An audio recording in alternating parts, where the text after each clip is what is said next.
कोणताही महान माणूस परिस्थितीचा अपत्य असतो. परिस्थितीच त्याला जन्माला घालते, त्याला घडवते आणि महान माणूस स्वतःला हवी तशी परिस्थिती घडवतो किंवा त्यासाठी अथकपणे प्रयत्न करतो, संघर्ष करतो. बदलासाठी हा संघर्ष असतो.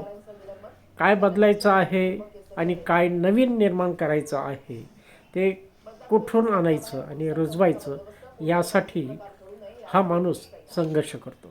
त्यासाठी तो वेगवेगळी आयुधं वापरत असतो.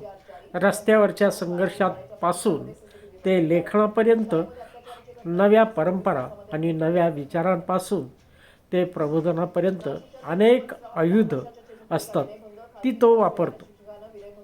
या माणसाला समजावून घ्यायचं असेल तर तो ज्या परिस्थितीत, ज्या समाजात, ज्या पर्यावरणात जन्माला आला ते सर्व पाहावं लागतं.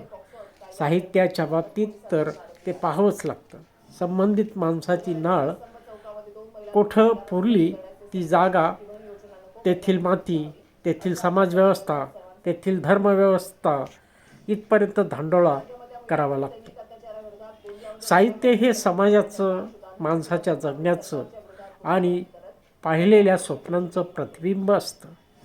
हे मान्य केल्यास या सर्व गोष्टी ओघानच येतात.